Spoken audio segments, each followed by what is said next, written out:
Okay, let's unpack this. Picture this. A life already, defined by hardship, then mercilessly stripped bare by a devastating injustice. What happens when that person is then thrust into a completely new, fantastical world and given an unexpected, almost ironic chance to rewrite their entire story? That's the compelling narrative at the heart of our deep dive today. Yeah. We're looking at a really thought-provoking story from the YouTube channel Anime Wings, specifically their explanation of he was born ugly in this gaming world also, but with max power. Mm. It's a tale that, well, it challenges our fundamental assumptions about identity, social value, and how true power can manifest from the most unexpected places. Right. Our mission today is to distill the core insights from this journey. We'll follow Seru Yosoka, a character whose life takes a brutal turn after a false accusation, only to find himself in a world where his perceived weaknesses, well, they become the very source of unimaginable strength. We're looking for those aha moments, for what this story tells you about navigating judgment, embracing your unique strengths, and ultimately, what it means to be truly powerful in any reality. So if you're sifting through information overload and looking for a narrative that truly sticks with you, this is it. Let's dive in. Okay, so what's crucial to understand first is Cyru's life before this new world. The source material paints a poignant picture. Born with what's described as an ugly face, he had remarkably found a way to accept himself. Which is huge in itself. It is. Yeah. He built a life, embraced his principles, even loved his job as a salesman where he stood firm against, questionable corporate practices. But this hard-won self-acceptance was violently shattered. He was falsely accused of harassment on a train, publicly humiliated, thrown off, and fined a huge sum of money, 300,000 yen under a nuisance law. He understood immediately, just like that society had judged him guilty based purely on his appearance, not the truth. That's just brutal. A brutal setup, really defining his desperation. He lost his job, his self-respect was crushed, and he spiraled into 6 years of unemployment and isolation, relying on his parents. It's a profound betrayal, making his later choices, well, they make a lot more sense. So how does someone in that state find an escape? Exactly. Isolated and adrift, Cyru stumbled upon a mysterious internet thread. It spoke of city disappearances and mentioned strange bonus points, essentially currency for power in another world, along with warnings about using them carefully. Okay. Sounds like a typical weird internet thing. Totally. And what's fascinating here is how Cyru, despite initially dismissing it as a joke, maybe a scam, had reached such a low point that he basically had nothing left to lose. He followed the bizarre instructions for what was presented as a teleportation process. Here's where his desperation really takes hold then. He was presented with a choice.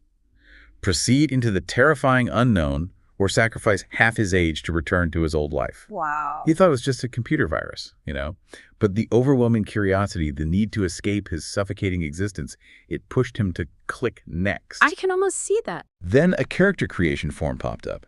And this is the pivotal moment. He deliberately set his appearance to an extreme negative, making himself impossibly ugly, minus 255%. And he drastically lowered other stats like income. Why? What was the goal? His goal, to amass an absurd amount of bonus points for power. The irony. He completely forgot a crucial time limit and was instantly shunted into this new world without allocating any of those points to vital combat skills or magic. Just poof. Oh, man. So he has all this potential currency, but no actual skills. That raises an important question. In that moment, what would you sacrifice for a fresh start, knowing the potential cost? Cyru's immediate, almost reckless choice. It sets up this central irony. So he wakes up, he's in the body of a 16-year-old, much heavier than his old self. And even in this fantastical world, his past problems with social acceptance, they follow him. When he tries to offer his shirt to a girl named Sieka, she immediately rejects it. It's a heartbreaking echo of his past, isn't it? And it gets worse. He quickly discovers his income rate. The ability to earn money in this world is so, infinitesimally low that it rounds down to zero. Zero. He can't even pick up a coin. This leads to an immediate, painful accusation of theft from another group member, Sai. Saiki even tells him she'd ignore him if he did find a coin because of how he looks. He's an outcast all over again. This really highlights the insidious nature of ingrained societal biases, doesn't it? Even in a new world, old prejudices just cling to him. However, a significant turning point arrives when Sai, the guy who accused him, actually demonstrates genuine empathy. Oh. Sai confesses his own past selfishness, telling Cyrus he understands his feelings and, crucially, vows not to abandon him. This unexpected act of kindness, it really shifts the dynamic. Cyrus, despite his internal struggle and his secret plan to go solo, he reluctantly accepts Sai's invitation to join them on their journey to a city. He's still planning to ditch them, mind you, but that seed of connection has been planted. Okay, so they open the door, and bam, an immediate test of this new, fragile bond. A goblin attacks. Right away. Sai, surprisingly, is incredibly quick and effective coordinating a battle plan. Cyrus, remembering his absolute zero in combat skills, initially struggles. But in a moment of sheer desperation, he just swings his club. Yeah. And with a single thunderous blow, the goblin is obliterated. What happens next is jaw-dropping. His overall power and capability skyrockets from 1 all the way to 31. 30 levels from one goblin. Yeah. He's stunned, then the system reminds him. The 10,000x experience gain multiplier he got from sacrificing his appearance. Ah, the trade-off comes back. This initial power surge isn't just a fantasy trope. It's a direct consequence of Cyrus' original self-sacrificing choice. It forces us to reconsider, is true power something you build, or can it be unlocked by embracing what society deems a liability? Good question. So while others level up and upgrade their individual stats, Cyrus finds no upgrade options. Confused, he decides to dump his trillions of bonus points, that currency he got, into every single ability. Wait, every ability, trillions. Trillions! Into everything! His body shines, and the system declares him an absolute god. Goblins attacking him now feel like gentle taps due to his immense HP health points and pain tolerance. He accidentally sends one flying across the room with a mere tap to the head. He's effectively omnipotent. Okay, this godlike power presents a whole new challenge. Yeah. How do you wield it without revealing the full, cataclysmic extent of your abilities? Yeah. He notices Saika, one of the girls, struggling badly with her bow, even starting to cry from frustration. Right. Feeling sympathy, Cyrus decides to help, but he does it with characteristic awkwardness.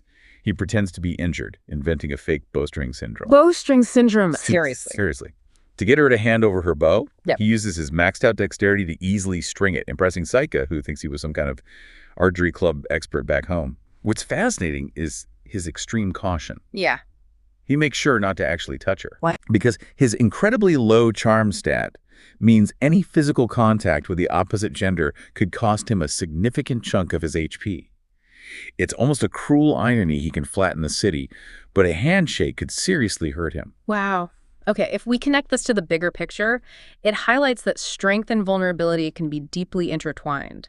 He's an absolute god, yet still bound by social anxieties and these specific game mechanics that reflect his past traumas. Exactly. So Saika, impressed, asks him to take the first shot. Cyrus activates an ultimate strike skill. The arrow flies straight up, and then this massive lightning dragon descends from the sky, instantly incinerating multiple goblins. Whoa. Okay, that's not subtle archery club stuff. Not at all. Everyone is shocked, naturally. But Cyrus quickly doubles down on his lie, claiming it was just his archery club experience. Saika, surprisingly, buys the explanation. He continues to help her, even crafting new arrows with his skills, even though she keeps missing. It's kind of sweet in a really weird, overpowered way. So as they finally reach a city, Cyrus, ever cautious, almost pets a stray cat but stops himself. Let me guess, HP penalty if it's female. You got it. Then Saika appears, startling him, and he falls into a fountain. She offers him a hamburger for his help. When he tries to take it, their fingers accidentally brush. Uh-oh. And he gets a literal electric shock, losing an unimaginable amount of HP. The burger just shatters against the wall. Saika, devastated, starts crying, thinking he rejected it and called her poor or something. Oof. This brings us to a crucial question, right? How do you navigate basic social interactions when your very being can cause catastrophic consequences? Yeah, seriously. But Cyrus, drawing on his old corporate communication skills, of all things, quickly improvises. He tells Saika her beauty made his hands tremble, causing him to drop the burger. Smooth. Or as smooth as you can be after electrocuting a hamburger. Right. He promises to happily eat another, and she, touched, gives him her own lunch. He's genuinely surprised she noticed his quiet help with the bow and the new arrows. Feeling indebted, he temporarily postpones his plan to go solo. This simple act of shared food becomes a powerful symbol of their developing bond. It really does. It shows connection happening despite the massive barriers. So the next day, they're trying to buy arrows with Saika. Cyrus sees the shopkeeper limiting stock, even though Saika's bag is already full. He realizes he could mass-produce arrows with his skills, easily, but doesn't, to keep his abilities hidden. Still protecting the secret. Yep. Saika, misinterpreting his silence, assumes he can't afford anything, which stings him a bit. Later, Sai finds an inn, but Sairu insists he'll sleep in the park, not wanting to be a burden. Classic Saru. But Saika, visibly emotional, grabs his hand over his sleeve, thankfully, so no penalty, and literally drags him to the inn. He notes how she's disrupting his carefully laid plans and thinks she's dangerous, not in a malicious way, but because she's forcing him to connect. Yeah, dangerous to his isolation. This truly illustrates the ongoing tension between his deep-seated desire for self-reliance and these unexpected growing bonds of friendship. He quickly realizes he needs a way to earn money without exposing himself. Right, so the next morning, he surprises everyone by bringing a huge amount of food, claiming a kind-hearted person gave it to him. Ah, the classic anonymous benefactor routine. But the truth is, he used his craftsman skill to mass-produce arrows overnight, trading them via the system for the food. It was actually a financial loss for him, given the exchange rate.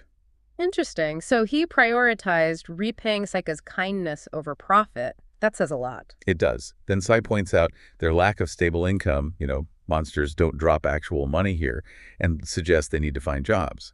Saika, surprisingly, trusts Sai's leadership and suggests exploring a nearby dungeon. Okay, teamwork developing. And that's when they meet Kayosiro. He presents himself as an expert guide, claims to be a reincarnated adventurer like them. Sairu is instantly suspicious. I bet. Especially when Kayosiro calls him ugly, right? Exactly. Calls him ugly, yet then offers them starting items that were supposed to come with their teleportation but never did. It feels off. Oh. Despite his doubts, Saru agrees to let the group hire Kayosiro. Why? If he's suspicious. He trusts his own hidden godlike power to intervene if needed. This is where Sairu's new confidence in his internal strength really begins to show. He feels he can handle whatever Kayosiro throws at them. Gotcha. So as they journey to the dungeon, Saika keeps missing targets wildly. Kayosiro gives her this brilliant piece of advice. Imagine each arrow costing 1 million yen. 1 million yen. Wow. Yeah, it's not just a gaming tip, it's psychological. It instantly changes Saika's perspective, focuses her, and her next shot hits the target perfectly. Everyone's surprised, including Sairu. Huh. Maybe Kayosiro isn't so bad. Sairu even starts to think that, reconsidering his initial judgment. Later during training, Kayosiro notices Sairu isn't participating. Sairu makes an excuse about his skills not being trainable there. Kayosiro then mentions rumors about incredibly powerful hidden skills tied to clubs, the very weapon Sairu wields. Sairu inwardly is like, yeah, you have no idea. He recalls this terrifying encounter with a giant orc that very morning. Oh, what happened? He considered using his strongest club skill, but the system itself warned him. Using it would destroy everything within a 200-kilometer radius. 200 kilometers? Yeah. So he understands the deadly seriousness of his power and chose not to use it. It's this profound moment of self-control, showing that ultimate power requires ultimate restraint. Absolutely. That's immense power and responsibility. Kayosiro also shares his own backstory, something about retiring from a mercenary group due to a power imbalance with a friend who's now a king or something. Yeah. Kayosiro boasts of being level 80 with average stats of 160. Which Sairu, at level 61 but with god tier stats, probably finds kind of low. Exactly. He inwardly finds it quite low for someone acting so confident. So they finally reach the dungeon entrance, and Saika appears nervous. Sai, ever polite, asks her age. Sairu, trying to make her comfortable, reveals he's in his 30s. And Saika. Everyone is stunned when Saika casually announces she's only 17. Her innocent demeanor made them all think she was much younger. 17. Wow. Sai asks about her school, and Saika happily answers, confirming to Sairu that she's genuinely just a hidden student, a completely normal young person, far more innocent than they imagined. This seems to deepen Sairu's protective instincts. Makes sense. So deeper in the dungeon, they fight bats. Their teamwork is getting better. Saika excitedly runs to a large stone door, clearly a boss room. Bad idea. Yeah, Calcio stops her, revealing she's only level 3 and would be instantly killed. Sai wisely suggests they leave for the day. Kayosiro then invites them to a special event in a supposedly safe meeting room where no monsters or magic can enter. But Sairu, thinking about his 200-kilometer destruction skill, probably knows that safety is a relative term when he's around. Exactly. The meeting room has snacks, but Sairu, using his appraisal skill, that ability to analyze things, immediately detects a sleeping drug in the cans. Oh, knew it. Kaisiro's shady. Yep. Sairu trusts his own strong resistance to poisons, But then Sai, showing unexpected wisdom for someone so young, politely declines the snacks, wanting to return before dark. Sairu is relieved. Good call, Sai. Sai even apologizes to Kayosiro for his earlier suspicions, praising his character. Kayosiro, playing along, commends Sai's caution as a leader. This moment really establishes Sai as more than just a follower, Definitely showing leadership potential. So, as everyone else starts to eat the snacks, the sleeping drug begins to take effect. Sairu, fully awake because of his resistance, realizes he needs to buy time until his anti-poison skill kicks in fully. To distract them, he asks about their lives before this world. Risky question. It brings a painful silence. But Sai, again, bravely offers to share his story first. He recounts running away from home as a student, tired of family pressure and failures, and starting his own company, Success Life. Wait, Success Life. Sairu recognizes that name, doesn't he? Didn't he try to sell them something? He did. Sairu himself recognizes it, having once tried to sell products there. Whoa. Small world, even across dimensions. Sai vividly remembers a specific door-to-door salesman who sold them an expensive photocopier and advised him to have fun in life. Sai took that advice, his company thrived for a while, then a disastrous AI project led to bankruptcy. He vows never to betray anyone in this new world. Okay, noble vow. Then, in a truly shocking moment, Sai suddenly reveals the salesman's name was Sairu and asks for his last name. No way. Sairu, stunned that this new friend is connected to his old life, quickly lies, saying his last name is Sasaki. The past, it seems, is catching up fast. Just as the sleeping drug takes full effect and everyone else collapses, Kayosiro and his men enter, gloating about their easy targets. But Sairu, wide awake, is now flooded with memories of his own traumatic past, being falsely accused, handcuffed. Oh, man. He debates unleashing his true power, as everyone else is unconscious. But then, to Kayosiro's shock, Sai starts to stir. He's struggling to rise, demanding they not hurt his friends. It's an incredible display of loyalty and defiance. Wow. Even drugged. This is a powerful, defining moment for Sai. Despite his grogginess, he shows immense confidence and anger. Kayosiro orders his men to whatever that means. Probably not good. Sairu, worried about hurting Sai in the crossfire, hesitates to act. But Sai breaks free on his own. This gives Sairu his opening. Sai confronts Kayosiro, calling them lowest scum for kidnapping innocent people. Go, Sai. Kayosiro just laughs, declaring this world is for losers and only the strong survive. Sairu, now furious, warns Kayosiro not to touch his friends. Kayosiro mocks Sairu's false confidence. Sairu attacks, using his heavy body to knock enemies down, but it's not fully successful. A deliberate choice, right? To conceal his true strength. Right, he's holding back massively. Sai, seeing Sairu's restrained move, actually thinks it was bad, like ineffective. But Sairu then tells Sai, it's up to you now, a clear sign of his growing trust and belief in his friend. That's a huge shift for Sairu. Sai refuses to give up, claiming he can finish everyone in one blow. Kayosiro orders his men to attack, but Sairu intervenes again with his pig jump skill, just knocking enemies down, playing interference. The enemies fight dirty, and Sai's anger finally erupts. Okay, here it comes. He reveals he put all his bonus points into a vow never to betray his friends, which granted him an ultimate skill, a unique, incredibly powerful ability. And that's where the story leaves us. Hanging right there, wow. You're left wondering about the true power of Sai's ultimate skill and, the fate of our heroes. Wow, yeah. What a journey through a story that constantly challenges your expectations about appearance, power, and loyalty. Sairu's deep dive into this new world, born from such profound personal injustice, it truly shows how perception and circumstance can dramatically redefine strength. Indeed. We've seen how a character perceived as ugly and powerless could, through his unique choices and circumstances, become an absolute god. His journey highlights the complex interplay between internal values, external judgments, and these unexpected abilities. It's a compelling reminder that the true value of an individual often lies far beneath the surface, and that true power isn't always what it seems. We watched Sairu navigate a world full of dangers and surprising social dynamics, from cleverly helping Saika with her bow despite the risk to his own HP, to crafting goods just to repay a debt, and ultimately finding himself in a life-or-death confrontation, not just for himself, but for his new friends. It really underscores how connections can challenge even the most isolationist plans. Yeah, it does. And this story leaves us with a provocative thought, doesn't it? In a world obsessed with surface appearances and quick judgments, where does your true strength lie? And how do you discern genuine connection from deception when the stakes are so incredibly high? It definitely makes you think about the hidden power within and the surprising turns life can take when you're forced to redefine yourself. We hope this deep